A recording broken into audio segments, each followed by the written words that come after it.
Hey, everybody. Happy Monday. It's the week before Christmas. Yeah. Which is crazy. Yeah. I can't fucking believe that Christmas is next Monday. Man, I got presents I got to wrap. I know. Yours are supposed to be coming tomorrow, or at least yeah. one of them is, Right. and then the other one's coming later in the week. So Yeah. I gotta wrap that at some point. All kinds of shit fucking went up for sale and fucking that I bought for myself too. But fucking, I was like, wait a minute, no, I'm not letting that fucking 300 fucking blackout barrel go for fucking $40. No way. I'm having that Christmas present to myself. Yeah. That shit was $150 last month. That's 40 now. Now I'm gonna get that. That's okay. You can buy yourself stuff for Christmas. I'm building I don't mind. I'm building a 300 blackout up. The thing about it is, like, whenever you ask me, like, what I want for Christmas stuff, I can't think of a single fucking thing. Like, I'm sure there's a lot of things I want, but when I'm asked, I'm just kind of like, I don't know. You know what I mean? I can't think of anything. Now, this right here. Here's the movie right here. My boy Xanada sent this. Xanada is here in the chat and sent us this. Yeah. Me and Xanada talk all the time, fucking we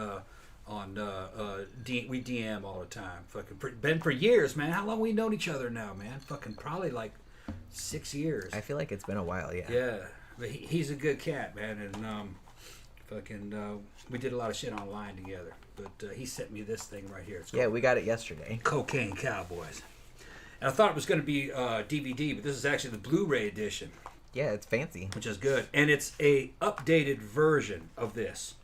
They remastered this. When, you know? Well, yeah, the original one came out in 2006, and it was just called Cocaine Cowboys. Yeah. And then this one has, like, a whole bunch of extra footage. Yeah. And they kind of, like, I guess they took some of the old shit out that wasn't relevant anymore or whatever. So this one is actually called Cocaine Cowboys Reloaded. Yeah. And this came out in 2014. So this is, like, an update. Yeah, and the most awesome thing about this, there's a lot of awesome shit about this, but one of the things that they fucking changed is it has a new retro wave soundtrack.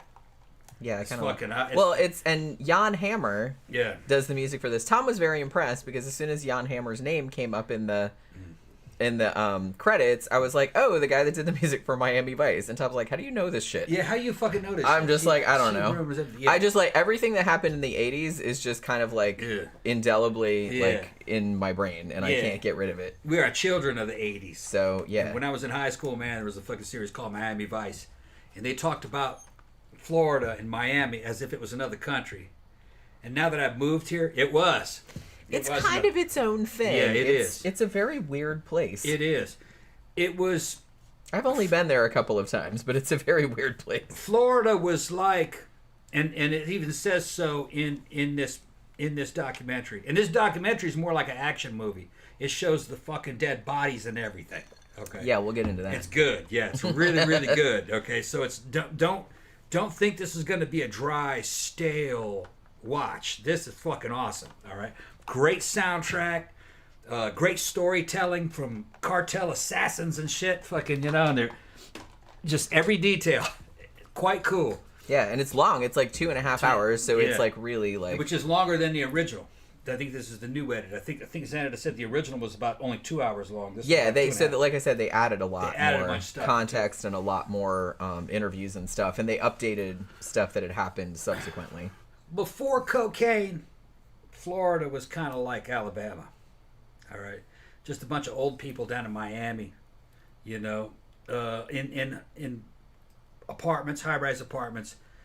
There was money there, but not a whole lot. It was kind of a small town. In much the same way that Orlando was just kind of like a tiny podunk swamp town before Disney came. And then it exploded like in tourism. Right. But Miami was kind of the same. It was just kind of like, I don't know if I'd go so far as to say it was a small town, but it was pretty podunk. And Florida, really forever, for hundreds of years, Florida is older than the United States. It's always been kind of a half-breed state. In a weird way. Like I said, it's a weird place. It's like a Southern Anglo-Saxon, but Central America at the same time. Quite cool. It's been pirates here and everything. This is just an extension of Florida's pirate age. These are modern pirates. Pretty much, yeah. Yeah. And they were Florida rednecks with cocaine cowboys from fucking Colombia. Yeah. Shooting the fucking place up like they thought they were back in Colombia. It's great. It's a great. I mean, thing. 1 minute they were fucking riding horses in Colombia, shooting at each other. And then the next minute they're in downtown fucking Miami, driving in the freeways at 100 miles an hour in Ferraris shooting each other with Mac 10s. Shooting at each other from cars. And then, you had all kinds of shit. You had, like, female cartel leaders trying to hit female senators because she didn't like what she said on television. She's like, I'm going to kill that bitch. Yeah, I'm going to kill that bitch. And the assassin's going, no, you can't do that. Let's not. You can't kill a Can senator. We not? Okay. Here. It's like, we're going to get in big trouble. It's like bad for business. But she was just, that's Griselda Blanco that we're talking about, who they called the Godmother. The Godmother. She's going to get into the details. I'm just laying it out first. So I'm hyping the subject so she can get into it. And it fucking shows a lot of good shit in this documentary.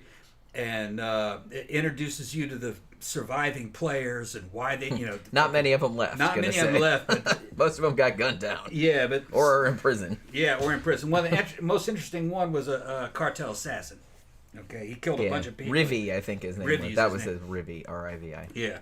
Another one was a born and raised Florida redneck who was a pilot who was one of their main smugglers. That was Mickey Monday, right? Mickey Monday, yeah. Somebody said... They were just talking about all the nightclubs that they built and all the money they had and him just dropping $30,000 a night in fucking nightclubs, handing out free bottles of Dom Perignon and it's just the lives that they lived. It was fucking bizarre. And just how crooked the banks were and how the skyline of Miami just exploded overnight and all those fucking high-rise buildings built on cocaine money. And I mean, that's not really an exaggeration. Not an exaggeration. When people say that Miami was like... And actually, the original... the guy that wrote and directed all of these Cocaine Cowboys series, because there's a whole bunch of them, he actually wanted to call this The City Built on Snow, was what the original title was. Yeah. And like I said, and they say this several times in the documentary too, like people that live there and like, were covering it like for the media or whatever. And they're just like, when people say that Miami was a city built on cocaine, they're not exaggerating. That is absolutely the case. And here's the thing, you may have some people in Europe or in other countries go, well, where were the police? Oh, no way, this could have never happened. The cops would have stopped it. The cops were helping. Some of the cops were helping. were helping import the... A lot of the cops were helping. Yeah, a lot of the judges. And the cops that weren't helping were freaking out because they were completely outgunned. Yeah. By the criminals. Right. And like there wasn't really anything they could do. Yep. They said they had so many murders that they just didn't have enough cops, and they said a bunch of cops quit because they're like, fuck this shit. Yep. You know what I mean? Because the murder rate was so high. And all these guys that started this came from... was a mixture of Cuba and Colombia. But they talk about it in this documentary. Castro basically flushed his toilet into the United States. That's the terminology. Yes, he said that, literally. Yeah.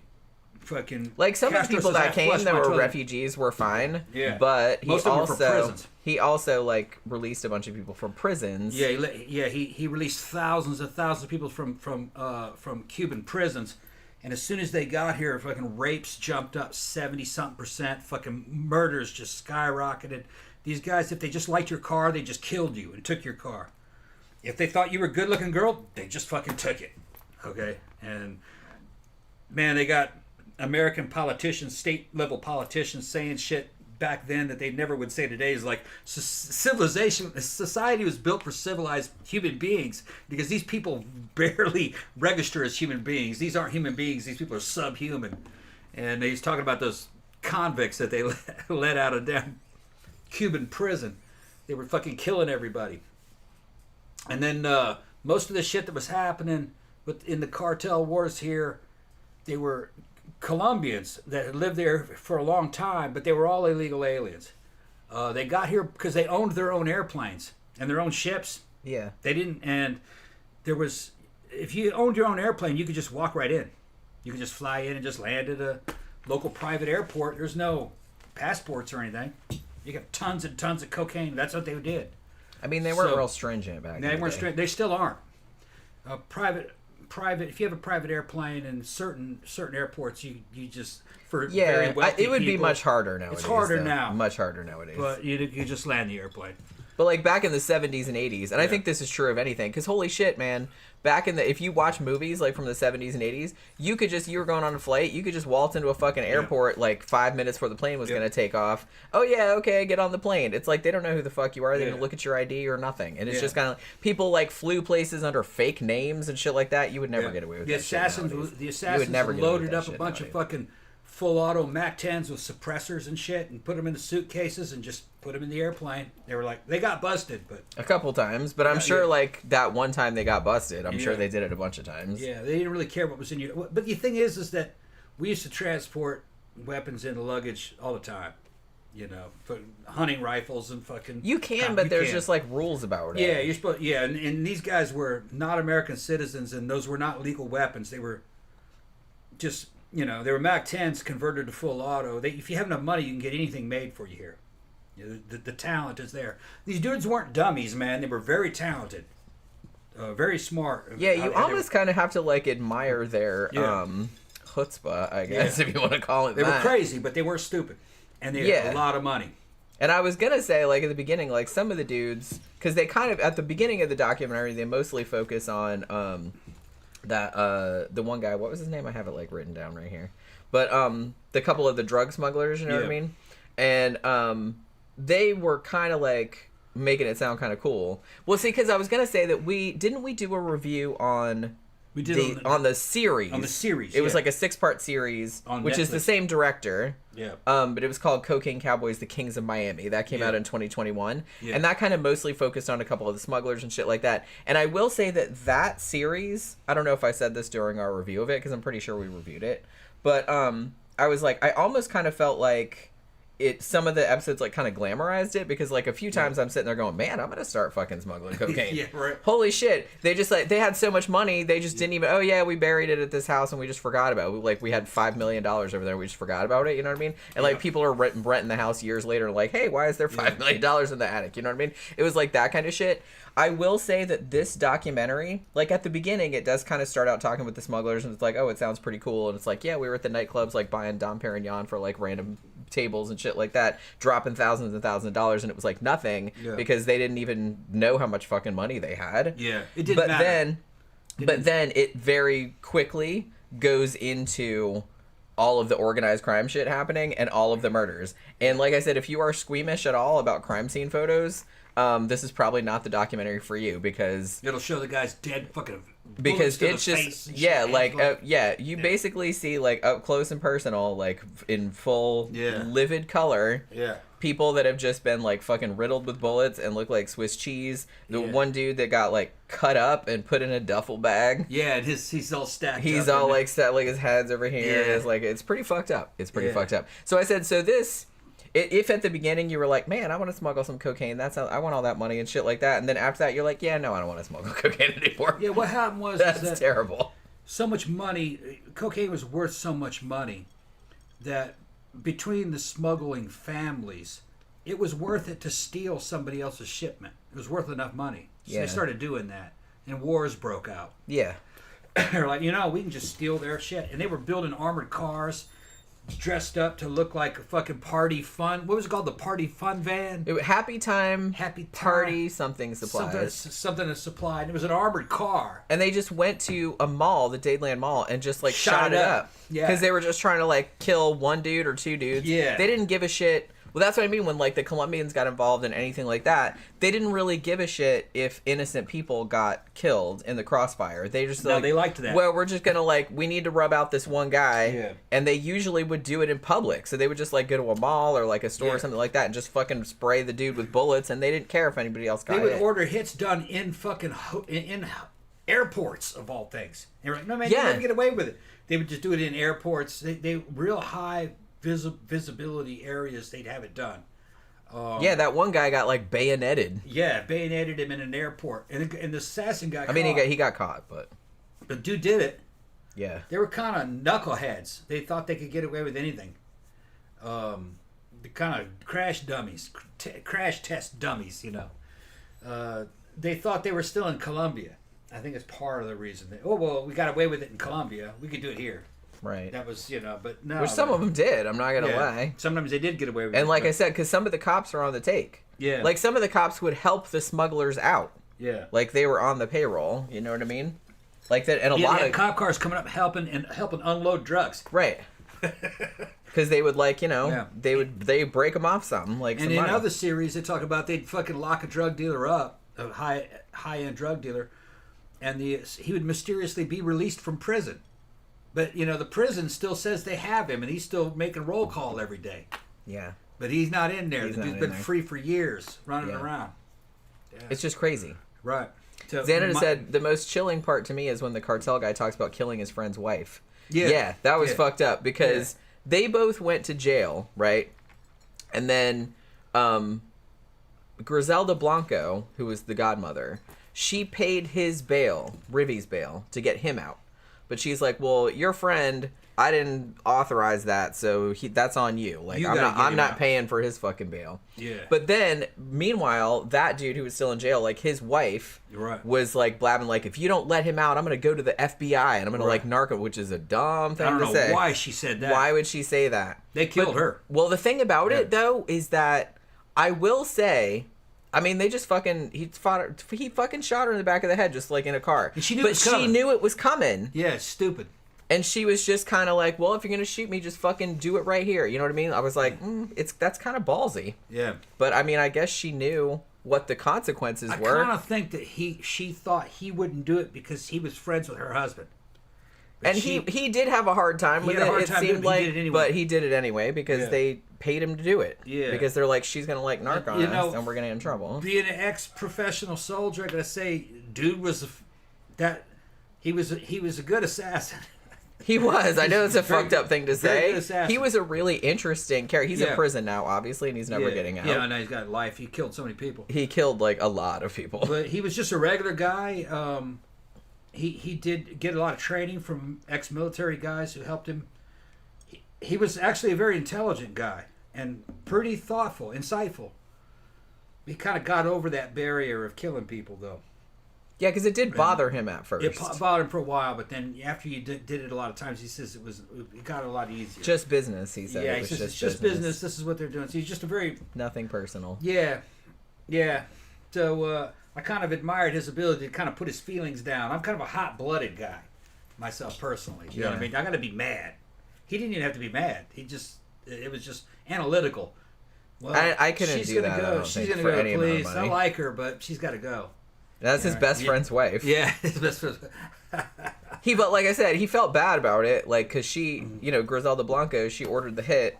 Yeah. Because she's just going to blab.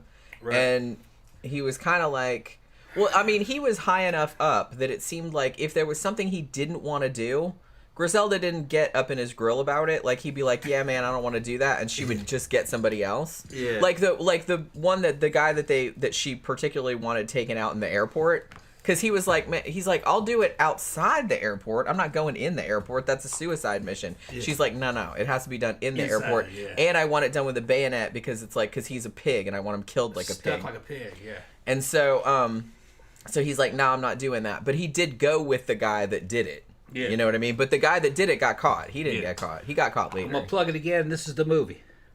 Cocaine Cowboys. It's got a mini Uzi with... made out of cocaine on it. That's a good cover, actually. Yeah, Xanada said that was a Mac-10 made out of cocaine. No, that's a mini Uzi. Yeah. Uzi pistol. Yeah. But that's the one. Yeah. I mean, the thing about it, like I said, I remember I grew up in Florida. A lot of this happened when I was still kind of a kid. Like, I was aware of it because you'd see it on the news and shit like that because they'd be like, holy crap, like, the fucking crime in Miami is just, like, off the chain. And it was just all... Like I said, it was just that the murder rate, like, went up. How many 100% or something like that? Just in 1 year, like, after this whole, like, cocaine thing started. Because initially, Miami was... Well, the drug smuggling started out as marijuana, right? Like, in the 60s and stuff.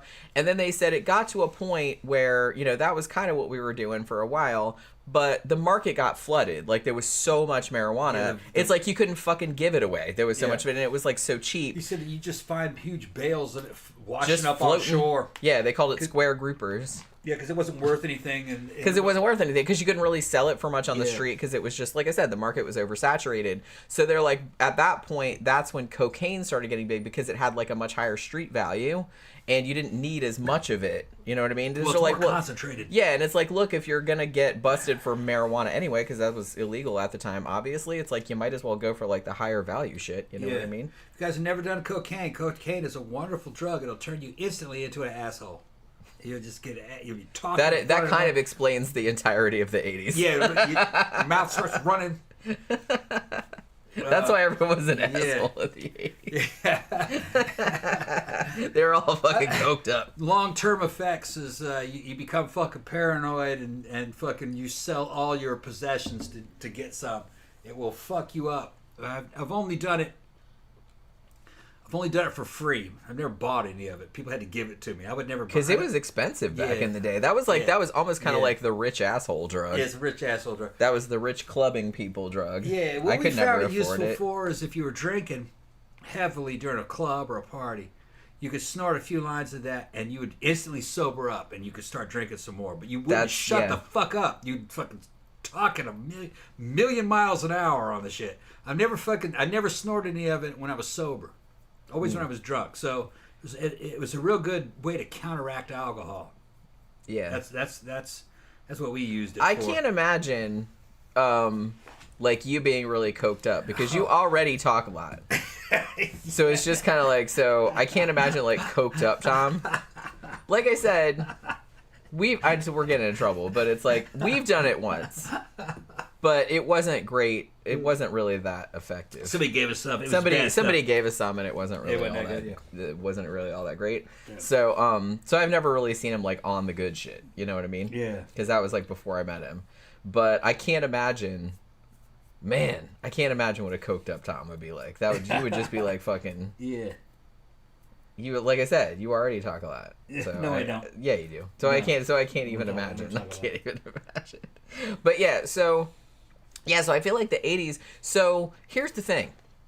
So when the shit first started happening, when all of this drug money started flooding into Miami, and the reason it was Miami was because it's a great port. I mean, the pirates used it for that reason. And at that time, before Miami was like a big, huge city that it is now, there was a lot of these little islands and inlets and all this other kind of shit. And a lot of it like wasn't monitored. You know what I mean? They weren't sure quite how many islands there were. Right. There's like, because I don't know if you know, but Florida is just kind of like, we got like, there's little fucking islands like all over the shit. They're just everywhere. Like even little tiny ones and shit like that. So, so pirates and shit like that would come in there. So drug smugglers would do that too because a lot of it was not monitored. A lot of people didn't know about it. These islands were like fucking tiny and it was like a really easy way to get everything into the country, right? Because no one was like looking.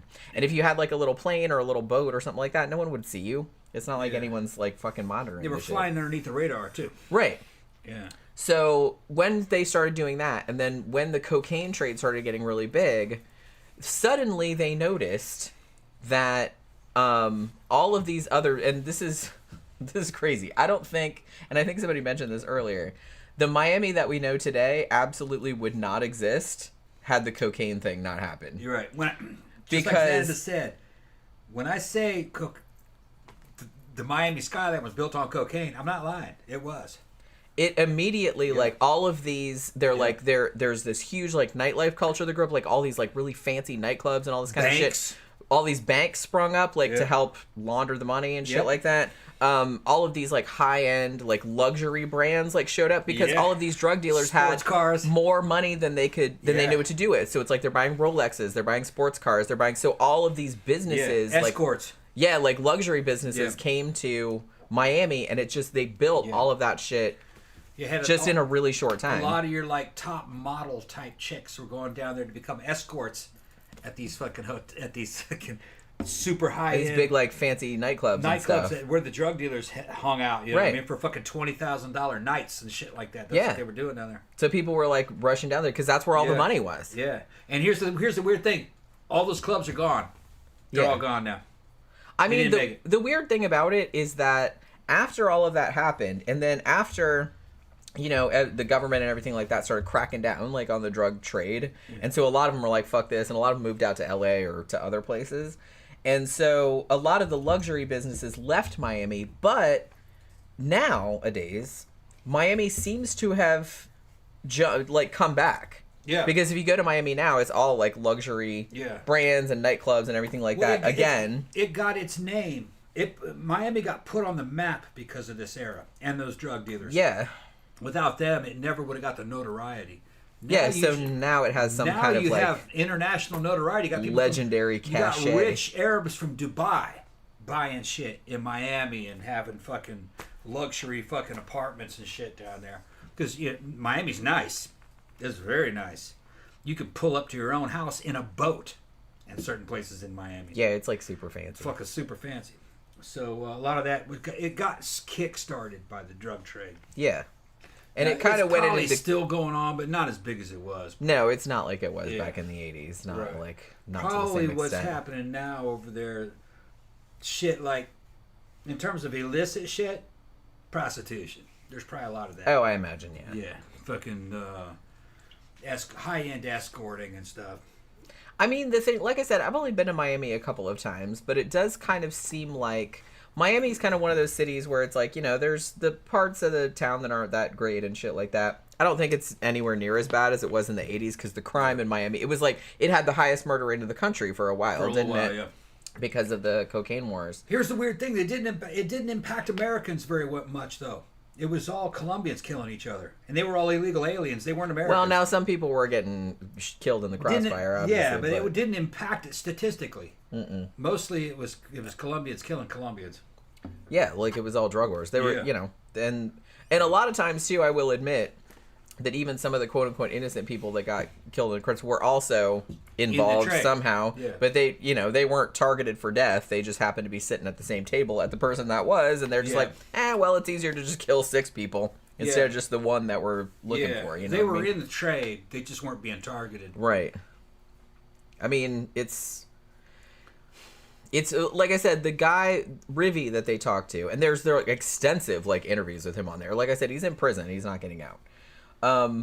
But him just talking about all the assassinations that he did, he doesn't seem. It's interesting because he doesn't seem. It's not like, because remember we talked about the Iceman, we did a show about the Iceman, who just seemed super cold blooded and everything like that. Yeah. This guy. No, he's a nice guy. It's not, it doesn't seem quite the same. Yeah, it's obviously he's not a nice guy because he killed a bunch of people, but he doesn't seem like he just was doing, he was enjoying it, or he was just, it was just a job. I'm going to call him a nice guy, okay? He's a nice guy, but he was an assassin. Yeah. And if his chain of command, there's a lot of soldiers that are nice guys that'll kill you based upon what chain of command says. If his chain of command said you had to die, he killed you. Okay? Yeah. But it was just business. He had it compartmentalized. Yeah, but he was the kind of guy. He had a wife and kids and everything. Yeah, he was the kind of guy you could trust around your kids, and you know what I mean. And fucking, you can say, "Hey, man, let's go down to the store and get some milk." He's not gonna fuck you. He's not a fucking a raving lunatic. Yeah, he's a regular guy. But his job was just to rub people out when he was asked. Yeah, and sometimes he said no. I will admit. Yeah, sometimes you can't do that. Sometimes he would say, "Yeah, I'm not going to do that." Right. So he was, maybe an ex-infantry. I considered him to be a professional soldier, but he wasn't serving a nation state. He was serving in a criminal organization. Right. He was Boba Fett. We're talking about Boba Fett, basically. Yeah. Yeah. She kind of looked like Boba Fett too. Yeah, they talked about Griselda Blanco quite a bit, and she went to prison eventually. I think they caught up with her because she moved her operations out to L.A. because there was too much heat on it in Miami, and then she eventually got arrested and put in prison. And I think after she got out of prison, she got gunned down too. In front of somebody mentioned, I think Danny said that she got gunned down in front of a butcher shop or something. Yeah, which is funny is you think that I grew up partially in Brazil. I'm fucking a big fan of Central and South America. Speak Portuguese. I love the culture.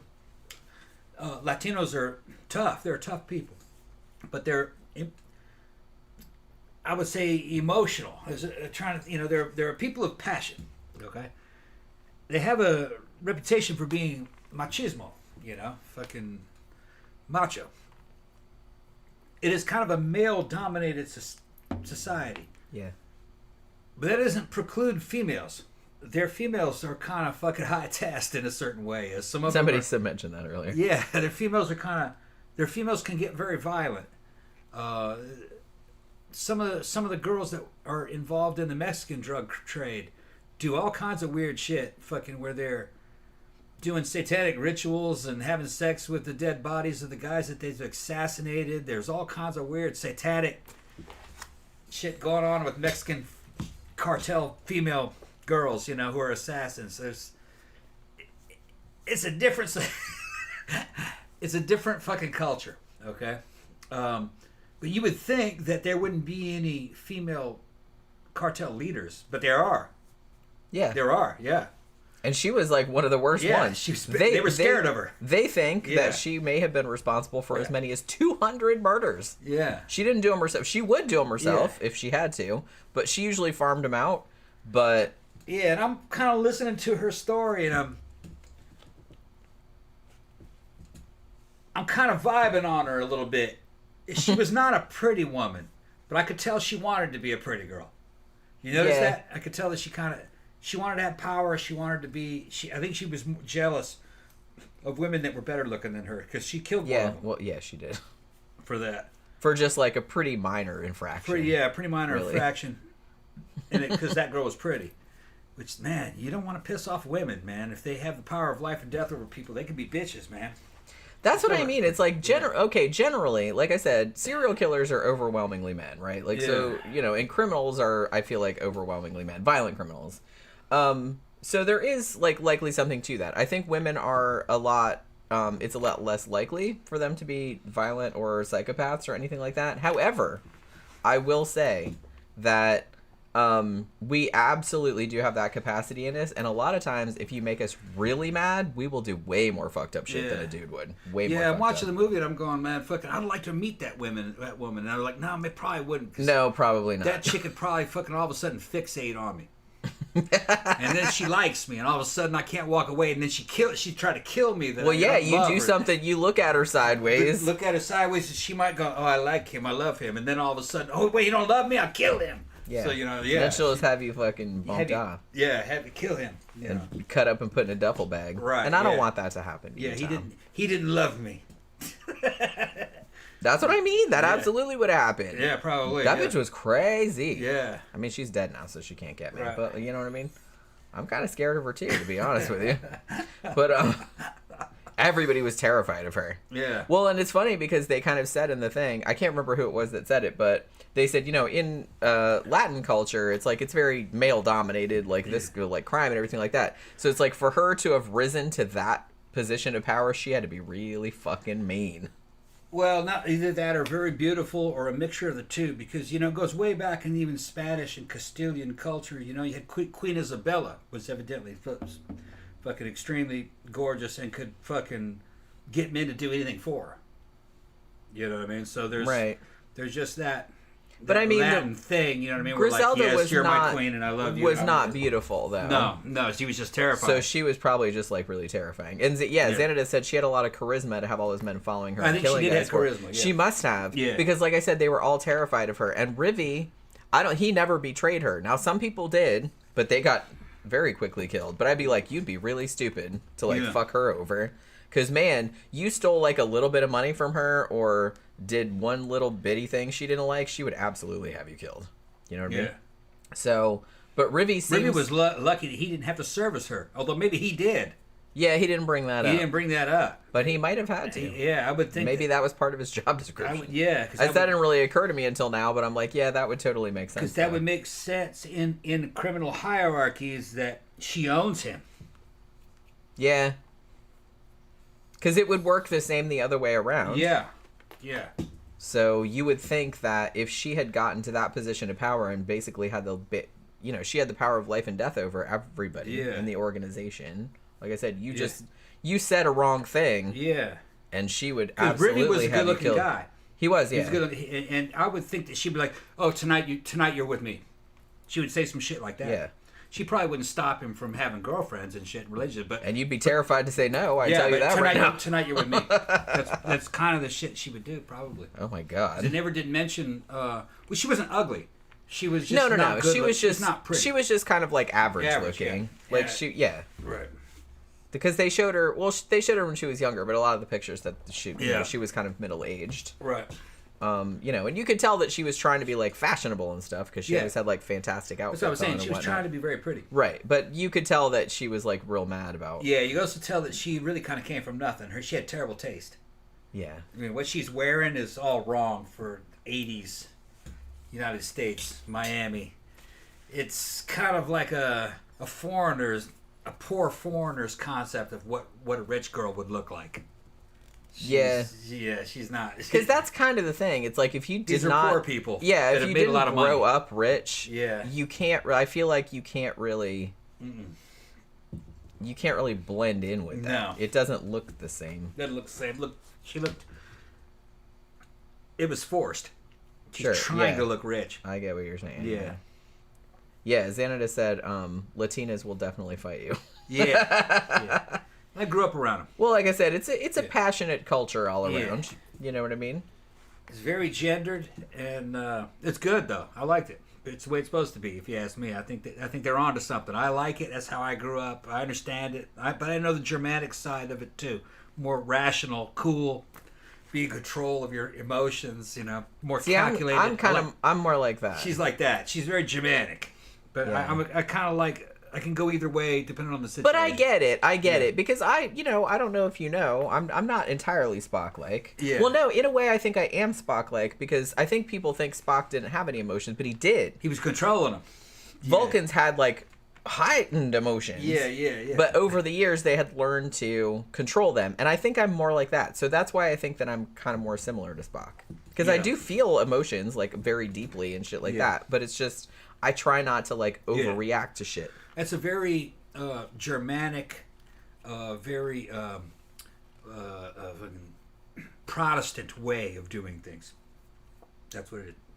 I'm just like I don't know. Latinos are Catholic. It's I know about emotion and style. Yeah, I get it. Yeah, I get it. Passion. I do. Yeah, I get it. Yeah, and I do have a little bit of that, but it's just kind of like I feel like mostly I'm the other way. Yeah, but I've always been like that. Right. I think it's genetic. Because I can't remember being any other way. I think the religious cultures are actually created by the genetic differences. If you ask me, I think. Oh yeah, maybe so. And then the cultures reinforce it genetically after in the natural selection process. You know what I mean? So yeah, genes and cultures go hand in hand. Yeah. But I understand both ways. Yeah. I understand both. And I mean, you've been with me a long time. You know that I'm kind of late. Now I will get. I can bring it out of you though. Oh yeah, I will get absolutely mad about shit. It is in there. I'm not saying that. Yeah. I will get like really fucking. Yeah. I'll go off on a tear. I'm not. I'm not saying that. But most of the time, I mostly keep my shit together. Yeah. I feel like. Yeah.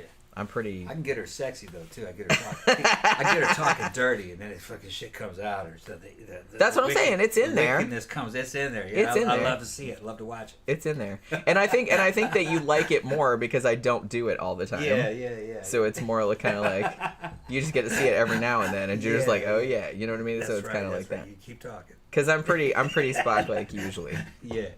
But yeah. I think that's why like a lot of women like crushed on Spock because he was like that most of the time. But then when you had that at one episode, like when he was going through Ponfar or something, or when he was evil Spock or something like that, it was like, oh yeah, you know what I mean. So it's kind of like that kind of situation. I feel like he wasn't really evil Spock in the Mirror episode. Well, you know what I mean. He was more like third world Spock. Yeah. He was in developing country Spock. Low trust society Spock. Yeah. Yeah. Yeah. Tammy said Griselda Blanco's ghost is gonna come get me. Yeah, bring it. Those fucking ghosts, they're not gonna come get me. Yeah, Xana said, I'm so happy you guys like this one. Yeah, this was a lot of fun. Yeah, we had a great time like sitting there watching this. I was just like, I want to go back and see the television series again. Yeah, because that was good too. Like I said, we reviewed it a while back. Yeah. Tammy says they say Cleopatra wasn't really all that good looking either. Yeah, that's true. They do. Yeah. She just had personality, smarts, and charisma. Yeah, She's supposed to be very intelligent, very educated. Yeah, and it's like if the coins they made of her are any indication, I wouldn't call her ugly necessarily, but she was a little bit homely. A little bit. But see, that's the thing. Like, you don't know. Like, you just see this rendering of her that was done on a coin that was probably, you know, maybe better. But the thing about it is you don't see her in real life. Here's the thing about... Like, moving around and talking and stuff. Here's the thing about Cleopatra. She was a Ptolemy. She was not Egyptian. Cleopatra. Yeah, Cleopatra. Cleopatra was not... She was not even Egyptian. There's a lot of people, you know, say, well, she's Egyptian, and it portrayed She wasn't, though. She wasn't Egyptian. She's Greek, wasn't she? She was a Greek. Yeah. And the Greeks were given control over... The Greek Ptolemy family was given control over Egypt by Rome, because they were part of the Roman Empire. And as a gift to this fucking powerful Greek family, they gave them control over Egypt. So she was not an Egyptian, and she had nothing to do with those damn pyramids. She lived a long time after that. But Julius, who ended up, and Mark Antony, they both hooked up to her. Both hooked up with her. Julius Caesar said she wasn't good looking, but that she was very magnetic. He liked her. Yeah. He had a kid with her. And then what's his name? Mark Antony. Mark Antony ran off with her during the Civil War. They both got killed, of course, you know. Yeah, everybody knows that story. But see, that just goes to show that looks and sexiness or magnetism are two different things. Well, she was never said to be ugly, but they said that she was very magnetic, attractive, very attractive. But I think it was her intelligence and her power, and she did some ballsy shit, a lot of ballsy shit. Had herself wrapped up in a carpet and smuggled in to go see Julius. They rolled her out. Ta-da. She got past your security, bitch, and then she's coming on and fucking made a move on her. That is pretty badass. Yeah, made a move on her. She probably was very interesting. Well, like I said, she must have been. Yeah. Because, like, people seemed, like, obsessed with her. And Julius had his pick of the best-looking women in the Roman Empire. He chose that one. So, yeah, there was obviously something about it. Like I said, so it's not necessarily... Like, looks help. I'm not saying that. Yeah, get you in the door. But looks and sexiness are two different things. And from Julius's point of view, Cleopatra was poor. Her you know, the Egyptian province was poor at that time. It was a failed province. So it's not like he was scoping out on a rich girl. There were girls back in Rome that were richer. But he liked her. So there was something to her. Yeah, must have been, like I said. Yeah. Danny Rowling said Mickey Monday sold some grade A shit, man. Yeah. Mickey Monday was the guy in the... Want another drink? Yeah. In the documentary, he was kind of like a Florida native, like a Florida cracker, as they would call it nowadays. Yeah, he was also a fucking ginger. Yeah. Just a little ginger redneck. And he had his own plane, and he started out... I think he started out smuggling marijuana and then started doing cocaine because it was like, you know, more lucrative, I guess. But the thing about it, and I was going to mention too, is that another thing that they did, like obviously they had to launder all this money that was coming in from somewhere. So that was another thing that kind of contributed to the economy of Miami in general, because all of these people were buying property all over the place. They were buying, like Mickey Monday he had a hangar or like a warehouse type of stuff where he would bring in the drugs. And he's like, and I owned all of the other warehouses around it. So it's like nobody was around there because I owned everything. So it's like, so I could just bring in the shit, and it's like no one was around there to watch me. So you know what I mean? Because they had so much fucking money. It's like they didn't even think anything about it. It's like, yeah, we dropped like $1 million like on this bigger plane and shit like that. They had so much money they didn't even know what to do with it. It's fucking crazy. Xanada said, Jenny, I'm going to send you another video about the Coravina incident, if that's okay. Yes, I would like that, because that is what we're going to do the show about on Wednesday night, which actually I didn't even know that much about. I feel like everybody knows about, you know, the Dyatlov Pass incident, but there was another similar thing that happened in 1993, which is usually called the Coravina incident, or the, what do they call it? The Kamar Daban, or whatever the mountain range is called. But it was kind of a similar thing, but kind of weirder. I don't know. It was pretty weird. So that's what we're going to do the Wednesday night show about. So, you know, so that would be cool. Like, yeah, if you sent me another video about it. I went through what I usually do after I get the results from the poll and see what the winning topic was.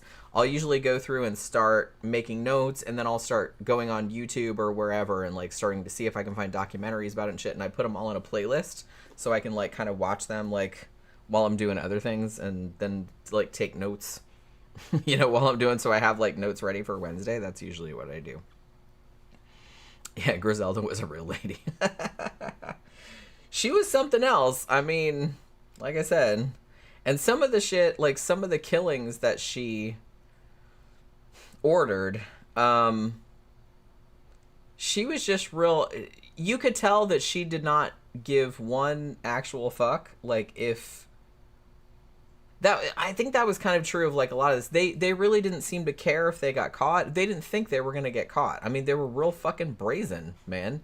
They would just like I said, they would just shoot up a mall like in the middle of the day. They would just shoot at each other on the fucking freeway, like on fucking on 95 or whatever.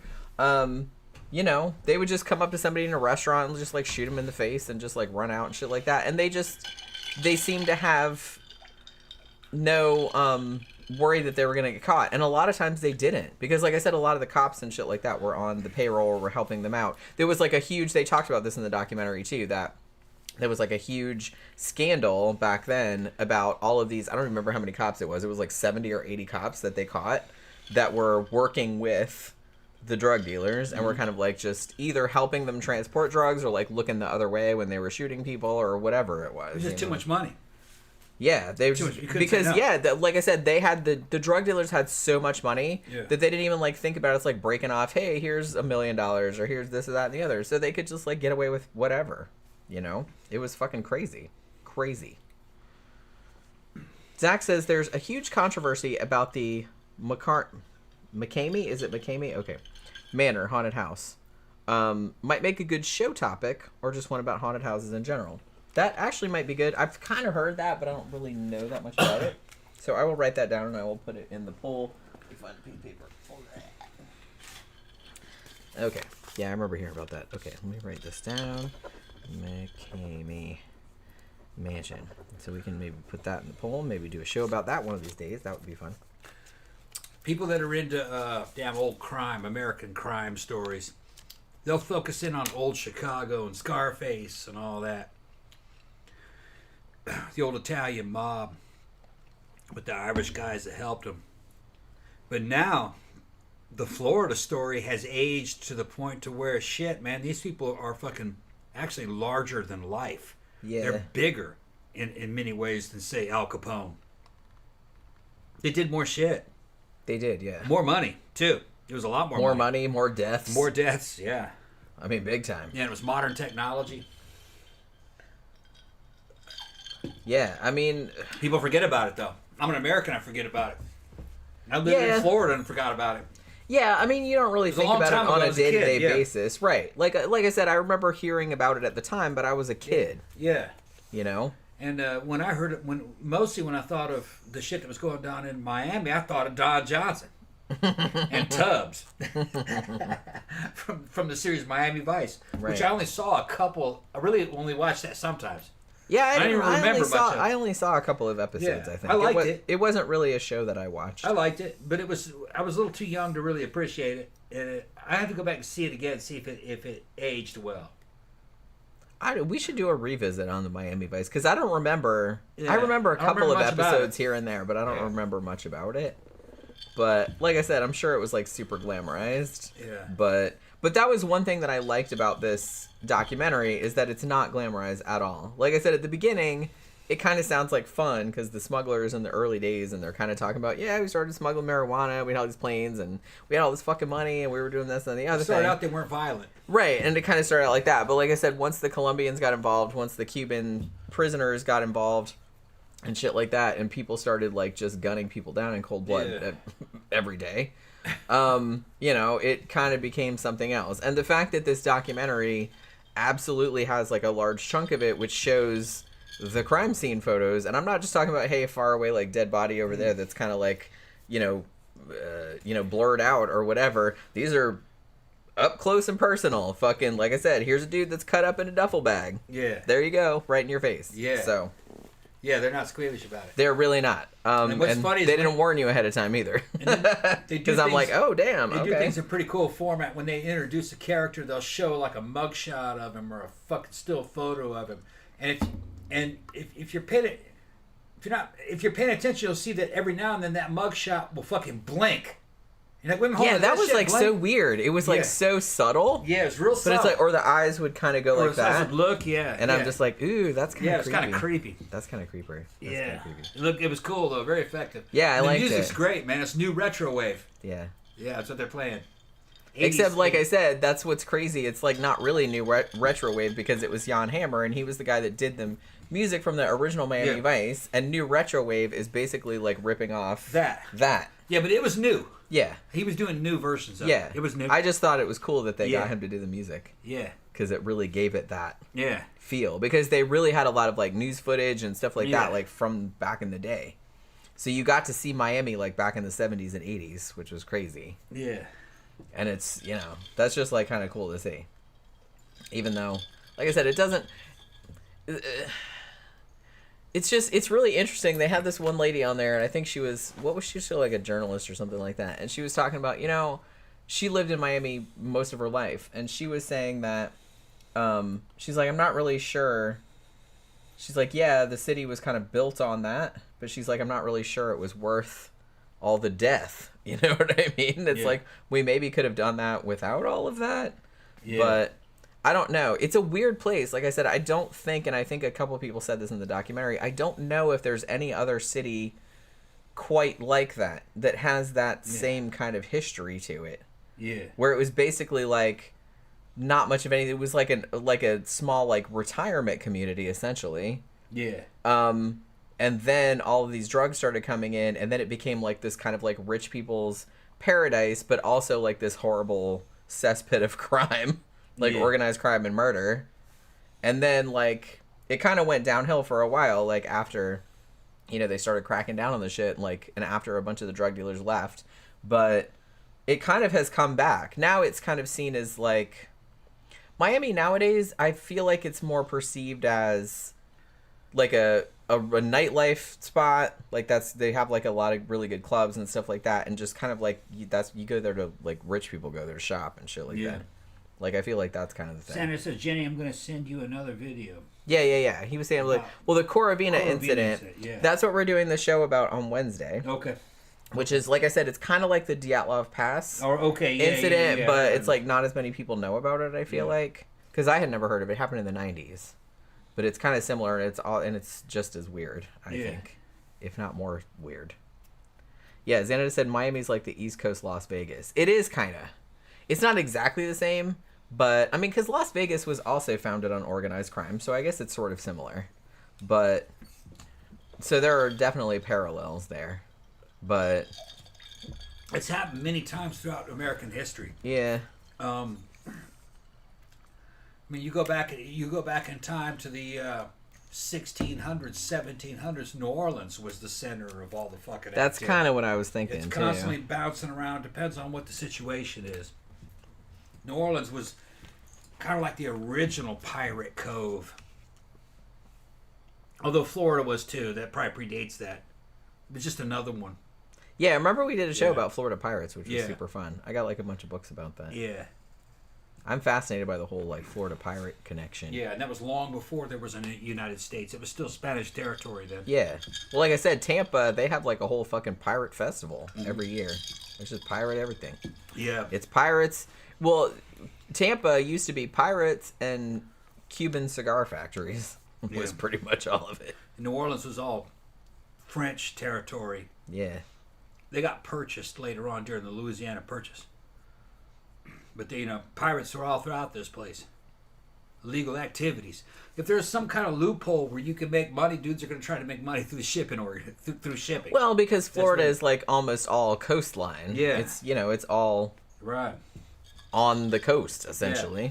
So and then there's a lot of places you can smuggle shit. You got the Atlantic, and then you got the damn Gulf of Mexico. Gulf of Mexico on either side. Mm-hmm. Yeah, so that's why that ended up happening. It's why it became a drug smuggling hub as well. Right. But it was a smuggling hub for everything. Yeah. Like going back since it was fucking discovered, you know what I mean? Yeah. Discovered. Everybody knew it was here. When the Europeans discovered it, I meant. Danny says, the Pennsylvania UFO abduction and mutilation case of Todd C's in 2001 would make a great show, just saying. And his death was blamed on cocaine usage.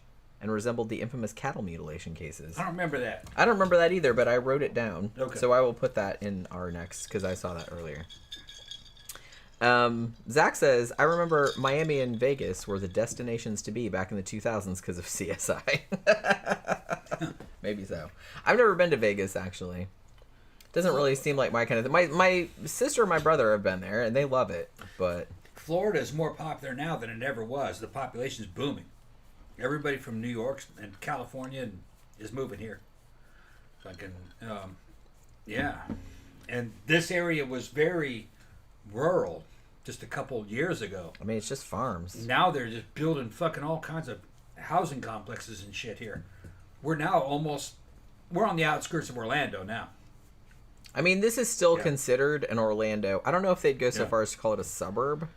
Exurb. Yeah, it's more like that. Because it's a little far out for a suburb. Yeah. But it's still considered part of the Orlando metro area. Where we lived before. Even though we're about 28 miles away. Where we lived before in Sanford, that was considered country 10 years ago. When we moved there, it was kind of rural. And then all of a sudden, it's now part of Orlando.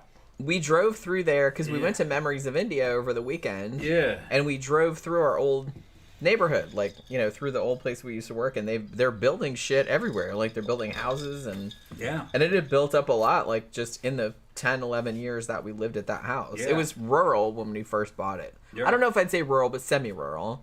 But by the time we left... It was exurb.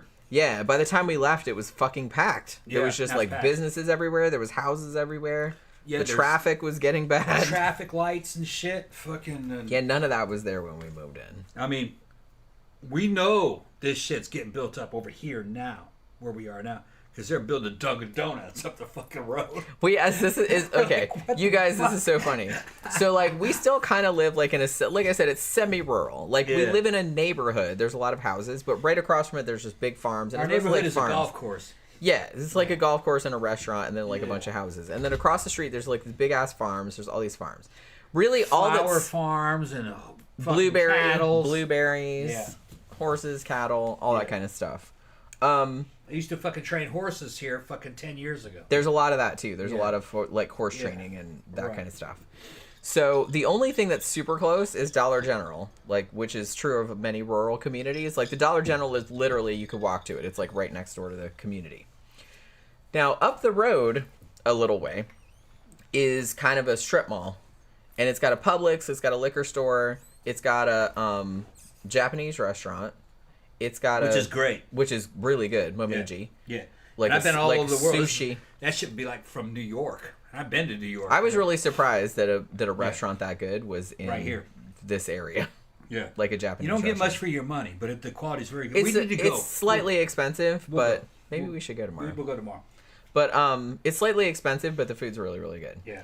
And so they got that. They got, there's like a haircut place. There's like a diner with like a breakfast brunch place. There's a Domino's, and so they started building something in the parking lot, and we're looking at it, and we're like, that looks like drive-through windows, and we kind of got excited because we don't have, this is crazy, but we don't really have any fast food. Yeah, I thought it was gonna be a McDonald's that close. I hope that's a McDonald's. I mean, there's the closest McDonald's is what, like 8 miles away? Is it 8 miles? Yeah. Something like that. It's up there with, like, by that Starbucks that you ride to all the time, which is, like I said, I think it's 8 or 9 miles. So we don't really have any fast food. That's why we always stop at Circle K on the way home. Yeah, it's on the way. To get sandwiches and stuff, because there's not any restaurants. Now, there is a Subway inside the Circle K, but I have never... It's always closed, though. Yeah, it's always like... but Circle K is open all night. Yeah. So we just get, like, sandwiches and chips and stuff like that, like, on the way home. There's no fast food. So we noticed they were building something, and we were like, that looks like drive-through windows. Maybe that's McDonald's, and we got, like, super excited. Yeah. And it's like, and maybe it'll be open 24 hours, even though a lot of them aren't nowadays. Yeah. But we asked the guy. Yeah, I'm yelling. I'm saying, man, what you? He yells out the window, "What are you guys building?" To the guy in the hard hat. Yeah. It's a Dunkin' Donuts, and I was like, "Oh, well, that's good too. Yeah. That's good too." Yeah. So they're building a Dunkin' Donuts. They got breakfast food all day. And we are just like on.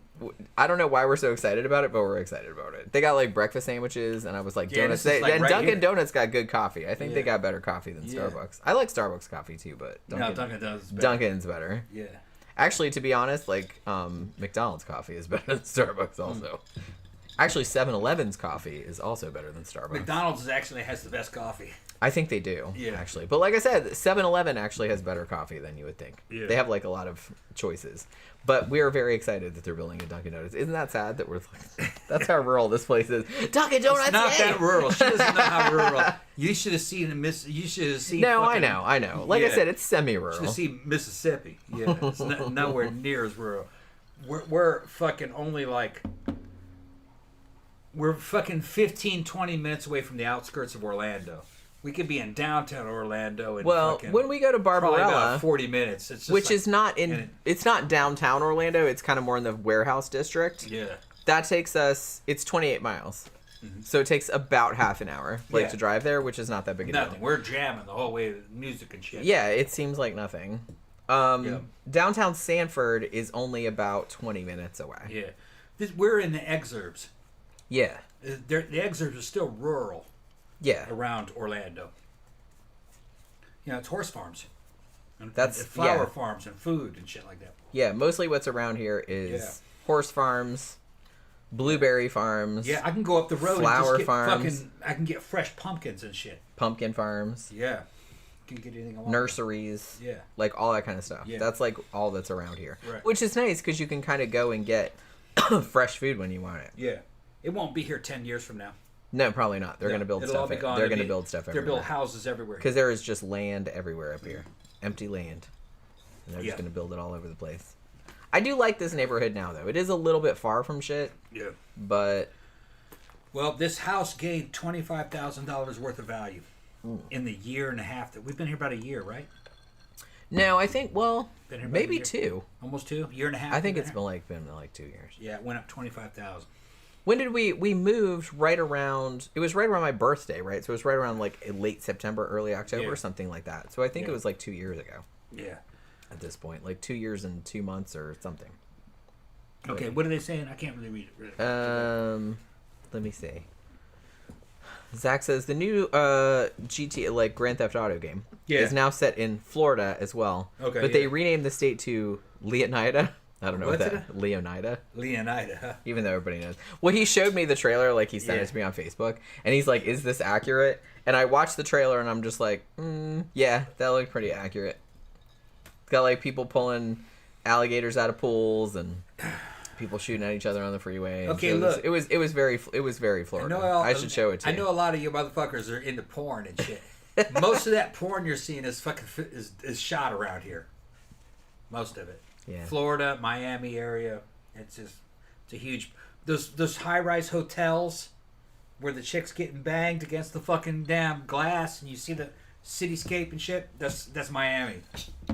Most of them are filmed. That's Miami. Yeah. Well, actually, or Tampa or St. Pete. Could be Tampa, right? Yeah. A lot of times you see some fine motherfucker, you know, she's out by the pool during the middle of the day and shit, and then some shit. It's Florida. If you see palm trees in the back, Florida.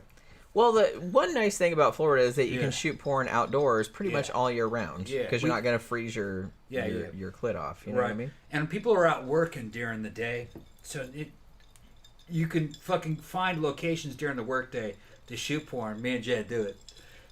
I was gonna say around. We should schedule some shit for Thursday because yeah. Thursday we should go and like film some more outdoor shit at our spot. Yeah, outdoor shit is fun to shoot. Because I feel like no one will be there. Although we gotta watch because I think a lot of kids. You feeling some outdoor shit? Huh? Yeah. Trying to get some outdoor shit. You know how much I love that. Yeah. Okay. Well, because I feel like we have to be careful though because I feel like the kids might be out for Christmas break. We ought to go down to the fucking park. You know which park I'm talking about. I'm not gonna say. Yeah, not gonna say. I'm not gonna say. We gotta go with some picnic shit. That's what I'm saying. That would be super fun. And we'll have a picnic and we'll shoot some porn. We'll bring some toys with us and some cameras. Yeah, it'd be super fun. Okay. All right, we can do that. I like that park. Yeah. It's really big, and there's sections of it where no one's around. Yeah. Like there's sections of it that's like kind a of dock that goes over the fucking crowded, lake but and the some fucking of it is mansions like and not. shit. Fucking yeah. Yeah, it's like you guys can see that we shot some stuff there. This is a plug. I did do one video at that park. Yeah. Just like sitting on. Yeah. the bench. On the bench out on the docks. And like I said, like just out in the open. Like it was just like, and there was like a bunch of houses across the thing, and just like right there by the dock or whatever. Yeah. But nobody was there. Yeah. I mean, there were people there at the park, but they were. And that is on mini-vids. Over in the other section. Mini-vids. 13 cam. Spell it out. 13 cam on mini-vids, and you'll find it. Zach says, "Oh God, Jenny, what if your siblings find your other content?" They all know. They already know. Yeah, they all know. So I don't think they would look for it. No, like, we were all talking like about if, it. We were yeah. at Disney talking about it. Yeah, we Disney, went and had lunch with my sister and my sister-in-law. Yeah, they were like they were almost interested. Like, and they were just kind of like, "Oh, okay." Yeah. That sounds good. Like I said, my siblings are like me, but younger, and one and two of them are a different gender. But other than that, we're like very, very similar. And then you tell them like, and all the people they married are fucking cool. So I'm just like sitting there like I just said, yeah, we're doing this, and they're like, oh, okay. Yeah. Like they didn't really think anything. They didn't think about it. And it's like, it's not like they're going to go look, because I was just kind of like, well, if my siblings were doing it, I probably wouldn't go look for it because that would be weird. But it's just kind of like, you know what I mean? So I'm not embarrassed about it. So I just thought it was kind of funny. But yeah, they don't. I showed it to one of my army buddies. They all know. Showed it to one of my army buddies from fucking. What one did you show? No, I just showed him some of the photos and shit from it. Not the actual thing. And he's like, God, man, she's fucking hot. And I said, she's 51. And she goes, no shit. And I was like, yeah. Yeah, that was my boy from the recon platoon. I was wondering, just show me what pictures you sent, because I'm curious. It's okay. Yeah, I'll show you later. Because you said they were just nice photos from the that you took. Oh, okay. Yeah, you know what I mean. For, the selfies and shit that I took with the ring light and stuff like that. Yeah. Okay, I did take a lot of nice photos. Just look like that, yeah.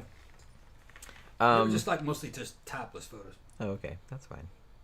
Like I said, I'm not bothered. I don't wonder. I was just kind of like, do I look good in those? Let's see. No. They were because sometimes you kind of like photos that I don't like, and sometimes he'll send photos to people, and I'm just like, I don't really like that. And guys are. I'm very hard on myself. And guys like shit that sometimes women don't like. I know. No, that's a great photo of you. Like, oh no, I look terrible. And I'm just like, yeah, I know, but it's a whole thing.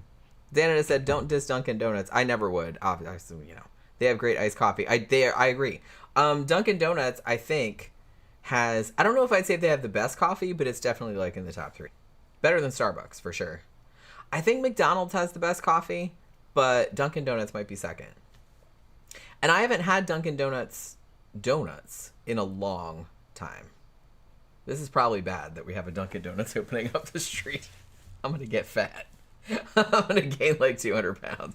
I love fucking donuts. Well, see, that's why I don't go get them, because I'm just like, man, I'm going to go get some donuts and I'm going to eat a whole fucking dozen, because I will.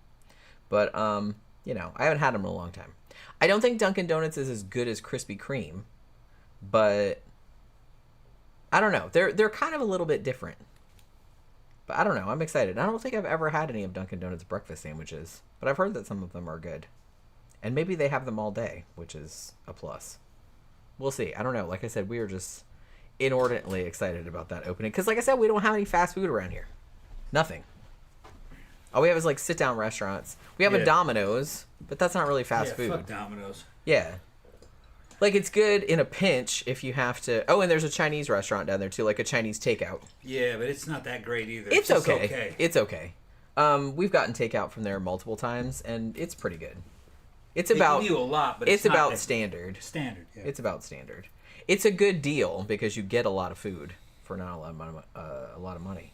Which is another thing, like, we ate at Memories of India this past weekend, which we hadn't been there. I don't remember the last time we went there. When was the last time we went there? Where? Memories of India. Oh, a long time ago. We went last time was just a couple of days ago, but I know, but I'm just saying before that. Oh, a long time.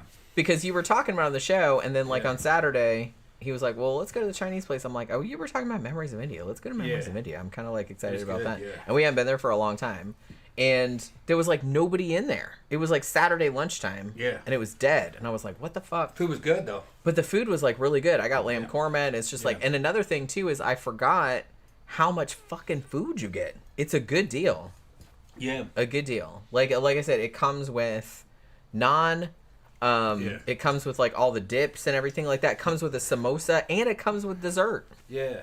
The raita. For what, like 18 $19. It was cheap. I was like, that's cheap. It was $35 altogether for both of us. For 2 people. For 2 people. Danny's telling me what to wear. He wants me to wear the Omega Man shirt tomorrow. If I wear what you want me to wear tomorrow, then people might think that I'm video your bitch. shoot. Then that means I may be your bitch. No one will know. Only Danny will know. Only Dan will know? Yeah. Okay. Well, and I'll know, obviously. We'll see. And I might tell it everybody. You never know. No, I'm just... There's no telling what I'll wear. Ben says the public indecency series. Yeah. I don't know. There's something kind of fun about it. Like I said, I don't want to get caught, but because that would be embarrassing. But it's like the... well, here they wouldn't care. No, I don't think they would care. No, They'd just be like, hey, what is like, that? oh, you guys make creating content? Yeah. They're like, yeah. No, the cops here are cool.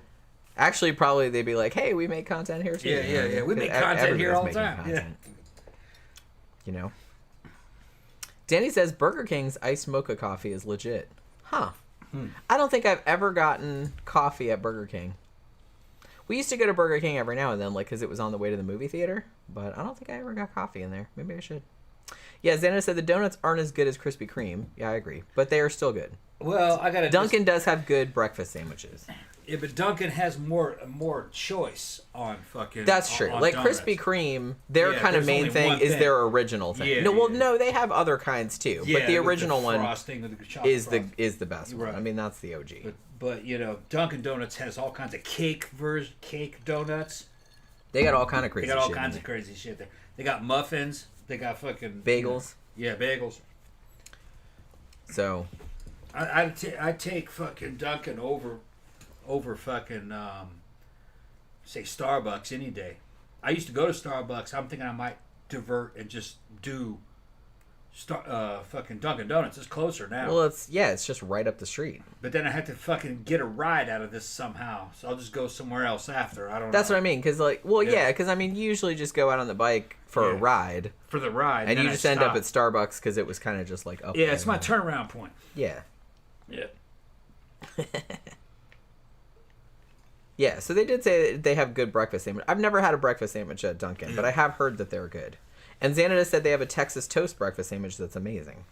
Okay. I'm gonna check it out. Once they're up and roll, I'm gonna go in there and make myself known. I went down to myself known. I went down to the liquor store on Friday afternoon, I think, or Thursday, and I was like looking at the progress. Yeah. And that shit looks almost finished. Does it? I don't know how much longer it's going to take before they open, but they're working on it pretty fast. I'll tell you one thing. If Duncan's moving in there, next to it, more shit's going to move. It's going to go... Because there's a big empty lot. There's going to be McDonald's there, probably.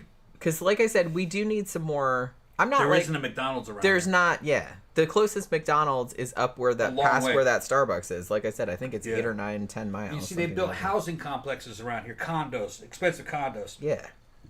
So there's going to be more corporate shit here appearing soon. I kind of wish they would because I want more. We got a Walgreens. Options. We got a fucking all this and that. It's a CVS actually. It's a CVS. We got a fucking Publix, which is fucking great. I love that Publix. If you're hungry, you can go to Publix and get you a fucking whole chicken for like $7-8. Or one of their subs, which are the best subs. Yeah, right. Yeah. Anywhere, I would submit. Yeah, some of the best subs. They fucking blow. Their fucking subs are amazing. They blow a fucking Boston sub or grinder or whatever they call them out of the fucking water.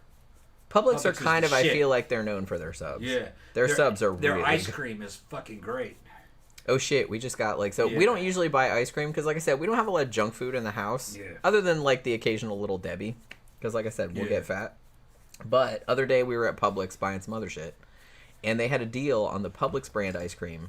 2 for $9. Yeah. And I was like, ooh, that's super cheap. Yeah. Because I'm going to say the Bluebell, which is also good, was like $9 just for one. Yeah.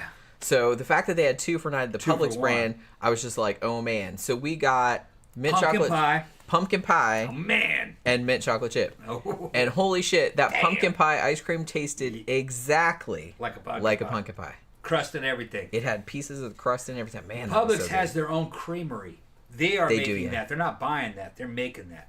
They said that we're going to have peppermint stick, but it was all sold out when I was there. Because that's my favorite holiday flavor is peppermint stick. But the mint chocolate chip was also delicious. I also want some coffee. Over the years, I have become a fucking a loyal Publix fucking follower. the quality of their fucking their store brands. Publix rules, man. Great, yeah. Every single like store brand that I bought from them has been better than name brand. Yeah, a lot of cheaper. times. Yeah. Yeah. I will not hesitate to buy like a Publix brand anything because all their shit is like really good. Juice, fruit, ice cream, everything. Tomato sauce, anything. Anything that they has their brand name on it is better than the fucking. And they don't have a thing where it's just, I mean, basically they don't have a brand name. It's just like Publix. It just has the Publix logo on it. Yeah. And then it's their version of it, and it's like I said, I don't think I've ever got a Publix brand anything that was bad. It was all good. All better than stock shit, than name brand. Better than name brand. Yeah. And their ice cream is super good. Yeah, ice cream is fucking great. It's almost as good as Bluebell. Yeah, as good. Yeah. Maybe as good as Bluebell. I haven't had Bluebell in a long time. Yeah. But yeah, that pumpkin pie ice cream, that was legit. That tasted just like a fucking pumpkin pie. It was like super rich, and like I said, it had these big chunks of like pumpkin pie crust in it. Oh, man, it was like really good. We just finished it off last night, actually. Danny says Dunkin' Donuts should recycle their stale donuts into bread pudding instead of wasting the donuts. They probably should. I don't know why I don't really like bread pudding all that much, but yeah, they should probably do that. Yeah, Burger King started in Miami. That's right, they did. Xanada said Starbucks sucks. Starbucks is good for some things. I do like their regular coffee is not the best. But I do like their frappuccinos, and like their seasonal kind of stuff is usually good. Like they're good if you just want like essentially like a coffee milkshake. They're good for that. But to be honest, we usually go to, like, Tom goes to Starbucks a lot because it's just like on his ride. So he'll go there and they have Wi-Fi, so he can go there and fart around on his tablet for a while or whatever, get out of the house. But on the weekends, we usually go to Books A Million, which has another coffee shop in it, which is called Joe Muggs, and they usually have similar stuff to what Starbucks has. They have Frappuccino type. They don't call them that, obviously, because that's a Starbucks thing. I think they just call them a frappe. But some of their shit's real good too. One of our things that we got, well, they don't. Okay, so they only have it in the fall, but they did have a thing that was like a pumpkin chai latte, but you could get it like frozen. And man, that shit was fucking delicious. We were like so sad when winter came and they didn't have it anymore, because man, that was so good. But I will say the best thing that they have, which I think is all year round, it's a salted pecan caramel latte. But if you get it, you can get it hot or iced. I've had it iced and that's good too. But if you get it frozen, it is off the chain. It is really, really good. So that's usually what we get. They have seasonal shit too, but we got one the other day that was like I got a peppermint mocha and I didn't like it as much as I thought I would. But man, that salted caramel pecan thing is like fucking amazing. It's like salty and salty and nutty, and it's I don't know, it's got like a really good, like nice rich flavor to it. Xanada says Starbucks sucks. You can't bring your gun into Starbucks. Yeah, you can. You can in Florida. Florida's got fucking. You probably could here. In Florida, you can in Florida. Florida's got constitutional carry. You can carry your gun anywhere. You technically cannot take it into a place that is serving alcohol. But if it's a biker bar, you can. Because no, every time I go to the Oasis, dudes are fucking packing. But I trust all those guys. I know them. So yeah. Oasis is the fucking Mos Eisley Cantina out of Star Wars. That's exactly what it is. I don't carry myself when I go there. I don't fucking pack anymore. I used to, but I got all the guns I need right here. I don't want the heat, and because of the shit that I do, sometimes my fucking temper can get to me. So I don't want to carry, Now, if I were to, have a bunch of money, or I was going to go out to a place where, where it wasn't going to be very inhabited, maybe I would. In certain situations, I will carry. But for general purpose, there's no reason to carry here. Even though it's wide open. I never had a reason to carry here. I would feel better if people were just not. Yeah, Especially you places really where don't need people it. be drinking. Yeah. If you're around alcohol drinking, you shouldn't be carrying. No. Absolutely. That's really my that basic... is a recipe for disaster. Yeah. Right there. Yeah. It's kind of why I'm kind of like nervous around mannequins as well. Well, for lots of reasons, but that's another reason. They're checking people though. They are. Mannequins did actually implement door people. Yeah, who are they now charge a cover charge. Yeah. Which that's fine. Yeah. And they also do a pat down of everybody before you come in there. Well, it wasn't just pat down. They were using a metal detector. Metal detector. So they do that as well. It's sad that they can't carry a gun. Sad that they had to do that, but I'm kind of glad. Yeah, I mean, it's kind of a federal guideline that you're not supposed to carry firearms inside a place that serves alcohol, which is a good idea. Unless you're an agent of the state. You know, a cop can't go into a bar carrying a gun. Well, yeah, and I've seen them do that before because I saw them come in iBar and shit like that. Like, just in general, when you're fucking at a place where it's supposed to be goddamn entertainment and alcohol's going, yeah, and everybody's drunk. It's supposed to be a neutral area. You're not supposed to carry guns in there. Even in the old West, they didn't allow that. Yeah, they were smart enough to know back then. It's like, that shit doesn't mix. Dude might be drunk and might get pissed off over nothing, and then pull on somebody else, and then shoot somebody in the face, or shoot like an innocent person. Yeah, and they're drunk. They hit an innocent person. Yeah, right. So I'm just like, it's not a great idea all around. Nah. So in general, that rule is followed here, as far as we know. Well, Oasis I know isn't following that rule, but I don't. The dudes there are pretty. They're older guys, and they're pretty laid back. But no, I know that in Oasis there's guys carrying guns. I'm just sorry, there are. Well, that doesn't surprise me. Yeah. I've seen the clientele. Yeah. The clientele. Yeah, so that doesn't surprise me. I don't give a shit. None of those dudes are a threat to me. No, I know. But it's just kind of like, it's not really my type of place to hang out. So. In a certain way, I'm saying this is kind of fucking. This might sound a little funny, me being ex-soldier, and a fucking pro-gun and shit. In a way, guns are a sign of being weak. I agree with that. Yeah. In certain situations, you should have them. In other situations, you shouldn't have them. Yeah, I don't really like these people that are I'm just going to carry it everywhere. But, when you don't even need it. Like, I'm going to go to the fucking, Winn-Dixie with it. Like, shut up. Yeah, you don't really need it. Fucking need that. Just stop it. Yeah. You're just, dick waving. Or you're going to go into a fucking club with it.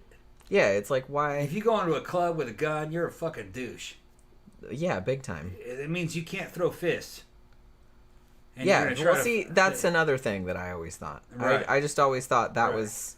You're afraid of getting your ass whipped, so you're going to go to the club with like that I said, shit it's right absolutely a sign. And then you're going to throw your weight around. Yeah. It's like, oh, I'm armed. Right. And like I said, people Shouldn't be how it is. People that carry guns to places that absolutely should not have, like I said, just to the grocery store and stuff like that. I'm like, what the fuck are you doing? It's just knock it off. That's just like those dudes that drive those big ass trucks that probably have micro penises. It's just that's what it reminds me of. Yeah. To be honest with you, it's just weakness. It's weakness. I would only do it in a time of emergency. There's a natural disaster going on. Or like the cops aren't around. A zombie apocalypse. Zombie apocalypse. Sure. Or fucking other shit, like you're delivering a shit ton of cash or money to the fucking bank. Yeah. All that shit, yeah. There's a few situations where, that would be warranted. Right. But most of the time, no. Why would you need that? Me personally, I really only see them as in times of emergencies. Hurricane. Okay. In the South, that usually means hurricane. During hurricane, there's no police service. Okay, there's looting. That's a possibility. Well, power's out for weeks at a time. Right. So you're back to the Stone Age or the Old West. Yeah. You know what I mean? So that's a very different situation, though. I mean, it's not that bad. I was here when we had 4 hurricanes / tropical storms within a month and a half period. Yeah. Our power was out, I think, for 8 days, 9 days, something like that. Yeah. We had some damage to the house, but not too bad. Yeah. Also, our street flooded. Yeah. But to be honest, it wasn't too bad. Yeah. they, you couldn't drink the water. It was polluted, so you had to boil everything. That was kind of a pain. Yeah. But most people behaved themselves, to be honest. I was surprised. And that was in Daytona. That wasn't here. Now, for you Americans and foreigners listening to me, guns in your house? Hell yeah. Yes. Because you're a first responder. There's such a thing as home invasion. Okay, might have to repel a home invasion. Burglaries. Tom's getting paranoid because I always get paranoid because I've been watching Cold Case Files. Man, I watch that shit. He doesn't like to watch true crime stuff, but I do. I'm like, fucking god. We've been watching Cold Case Files on Netflix because I don't know why, but it's I love watching that stuff. It's horrifying.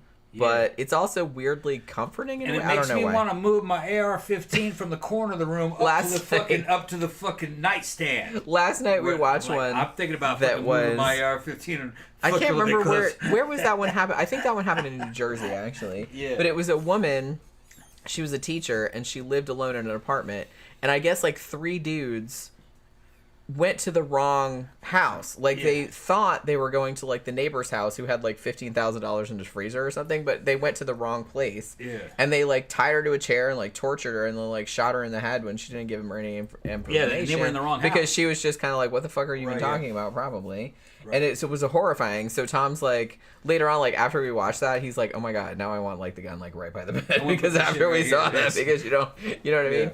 But I got a fucking great AR-15 for that shit. It's weird because I write about true crime all the time. Yeah. And I think about it, but it doesn't. I don't know. It worries me, I guess, but maybe. I understand the tactical ramifications. Right. We're in the middle of the nowhere. Response time for the police is going to be fucking 20 minutes. 15, 20 minutes. I don't even know where the closest police station is, not going to lie. I know where the closest fire station is. Shit goes down but I don't know where the closest police station is. Shit goes down in seconds and minutes when it does happen. So you got to take care of yourself. This is not Germany, okay? Or whatever, this is more of the wildlands. And you gotta take care of yourself. And that's in the rules here. Now, guns in the car? Yeah. Especially if you got a really fucking nice car and you're in a place where there's a lot of carjackings, then yeah. But we're not in a nice car. No. Okay. That's why I don't worry about it. I'm nobody they're not gonna wants this. They're not gonna carjack us. No. Okay, they don't want our shit. Nobody wants this. Which in a way I kind of like. Yeah. Because I'm just kind of I can leave it unlocked. It's no one's going to steal it. Even if they did, I'm just kind of okay, steal it. It's insured. Yeah. Carjacking sometimes involves fucking taking your car but killing you. Right. Okay, nobody wants my car that bad. You're right, but nobody wants my car. Right. I guarantee it. Like I said, that's kind of one of the perks. One of the very few perks of being poor and having a shitty car is that nobody wants it. No one's going to kill me over that shit. Nobody. They're not even going to see that car. They're going to fuck, look at rust on that shit. Right. Piece of shit. Yeah, because it just looks like I said, and it's a good car. It's super reliable, but yeah, it's not real pretty. So, what are you going to do?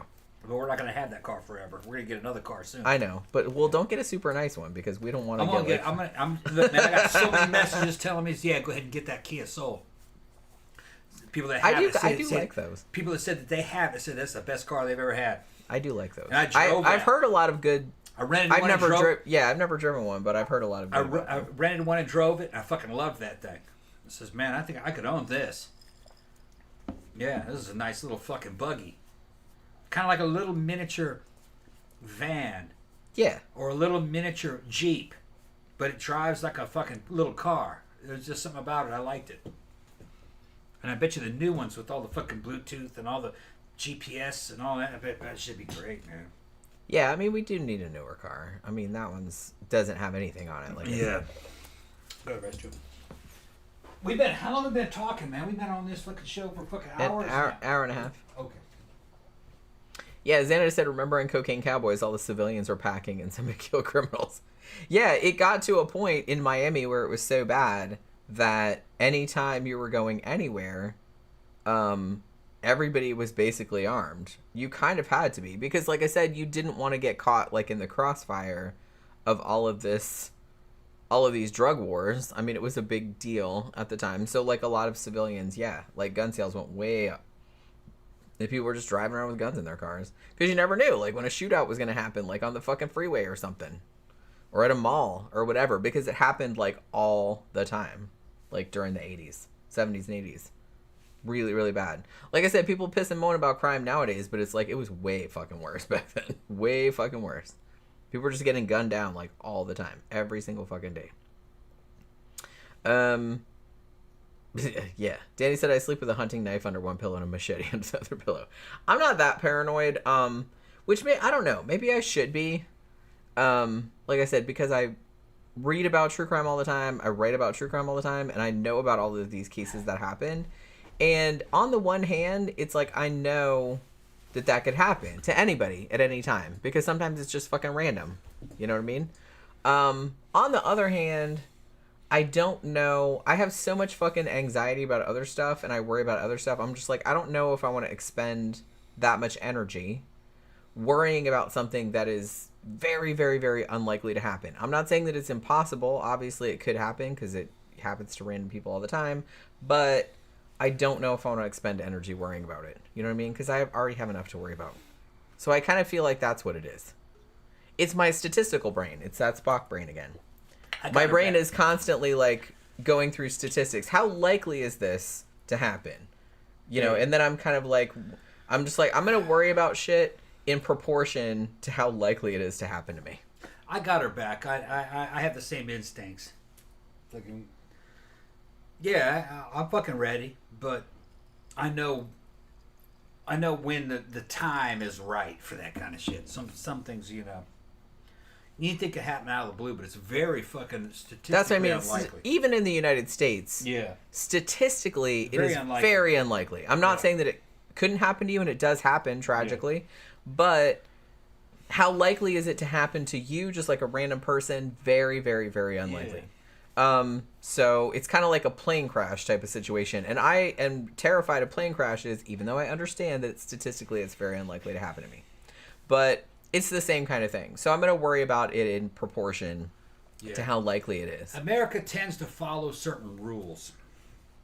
It's the rules of the law of the jungle. The appearance of weakness is weakness. They'll attack that. If you don't appear weak, then you're kind of more invulnerable. Unless you're involved in something like these guys here in fucking Cocaine Cowboys, where you're a criminal and you're making a shit ton of money and you have a bunch of enemies. Yeah, they're going to come for you. It's a different game. Eventually, yeah. It's a different game. But they seem to... In general, they seem to know that. Yeah, they know that.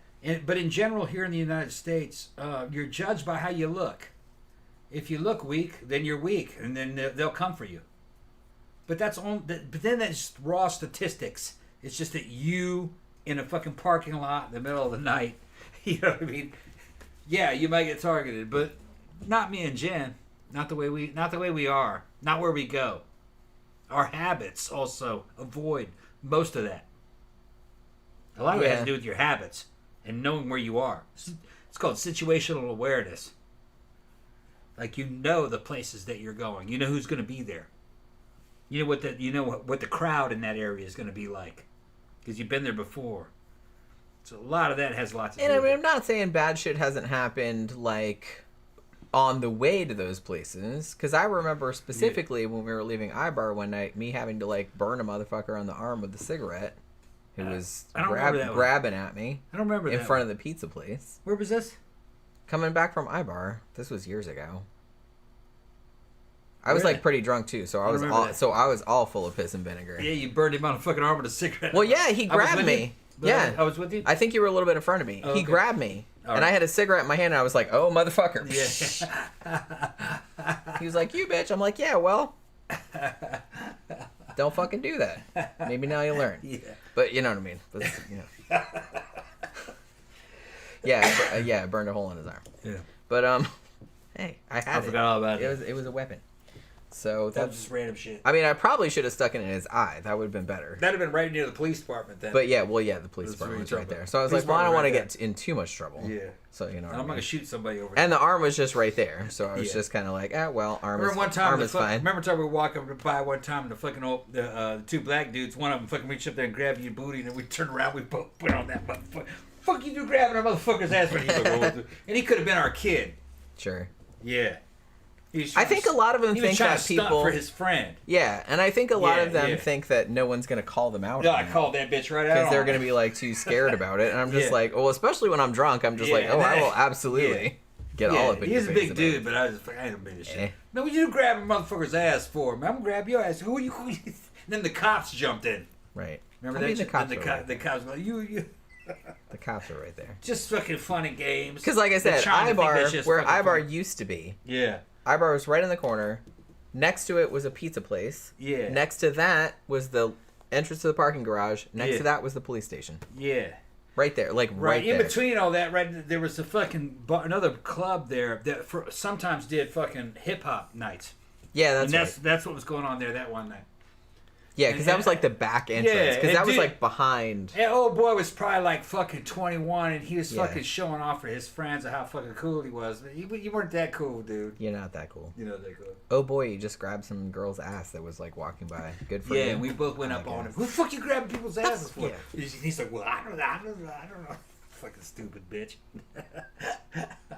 I don't know. I don't even know what my hands are doing. I didn't know I was grabbing anybody's ass. Yeah, I'll grab dude's ass. I was like, you grab her ass, I'm gonna grab your ass. So, yeah. And he's gonna be like, what, you some kind of punk? I said, if me fucking you in the ass make me a punk, then I guess I'm a punk, because I'm gonna fuck you deep in your ass. Fucking bust all kinds of nuts up in there. You're gonna be digesting all kinds of my children's up in your lower intestine. That makes me a punk, and I guess I'm a punk. Okay. You're gonna be pregnant when I'm done with you. Yeah. Bitch ass. Ass pregnant. Yeah. Okay, look, we gotta shut this shit down, man. Fucking this shit. I know, I'm hungry. Yeah, I'll get something to eat. All right. We've wandered far. About steak and shredded quesadilla. No, this shit's going on too fucking long. We were talking about this shit. Let me plug it before the end show. We were talking about this. We're still talking about Florida, so it's Cocaine Cowboys. Reloaded. This is the 2014 version. Yeah, this is a fucking excellent version. My boy Xanadu sent this to us. This is a great movie. Like I said, don't watch it if you're squeamish, though, because there's like a lot of fucked up crime scene photos in this. It is a documentary that beats an action movie. You'll enjoy it more. Because it really happened. It really happened. They show some of the shit. They show the real Don't bodies. smuggle cocaine. That's the lesson. Then they got a fantastic fucking new retro wave fucking soundtrack to it. It's a great fucking flick. And this will the Miami Vice guy. This will enter my fucking library of fucking in his man cave. In the man cave. Enter the library of eternity. Okay. Wow, that sounded really cool. Shit, you know, hey, Superman. He's got the fucking. What do they call what the Fortress of Solitude? Fortress of Solitude. That's just the man cave of eternity. Oh, okay. Fucking, yeah. Like I was gonna say that just like on MST when they were talking about Puma Man and they were talking about fucking Donald Pleasance and they called it his Fortress of Balditude. Fortress of Balditude. Okay, all right. So I think that we should probably call your man cave the Fortress of Balditude. No, it's all right. Okay. Fortress of Manhood. Manatee. That's not quite as funny. Okay, whatever. Manatee. What did I call it? What did I call it? Man, look, I'm too fucking drunk. Oh my god. Oh shit. All right. Smell that shit. What is it? Wait, that's the same thing I'm drinking, right? Yeah. Well, why do I gotta smell it? It's vodka, man. I know it is. I also have vodka. Okay. Clearly. Okay. Goodbye, Tammy. Goodbye, Tammy. We're shutting it down. All right, for real. We are shutting it down. Yeah. It's Monday night, right? Yeah. Tomorrow, I'm gonna do probably a book review. I've been trying to do like more Christmas horror. You know what I mean? Because I was like, holy shit! Like next week is Christmas, so I need to do some Christmas horror shit. So I read a Christmas horror book, and I think Tammy, you might be reading this too, because I think I saw it on one of your pages. I think you commented on it. But I'm gonna talk about that probably tomorrow. Might be around 3-ish, something like that. I'm not really sure when I get around to it. And I also watched a Christmas horror movie, which I'm going to do a review of also. Either on Thursday or I might wait until like Sunday to do it. I'm not really sure. Also, like I said, Wednesday night, we're doing a show about the so-called Corinthian incident, or sometimes it's called I think it's called the Kamar Daban incident, which is kind of like Dyatlov Pass. It's kind of like some hikers that were up in the Russian mountains and stuff like that, and like weird shit ensued. We'll talk, and a bunch of people died. So we're going to talk about that. It's super fascinating. I didn't really know that much about it before someone recommended it. So that's what Wednesday night show is going to be about. I'll look at it tomorrow. Yeah. And it's going to be like really, there's a bunch of like documentaries about it on YouTube, which I already have like queued up. All right. But yeah, so that should be fun. So I will probably see you guys again tomorrow for a book review. And then we will see you guys again on Wednesday night. So hopefully you guys can join us for that. Thanks for joining us this evening. Good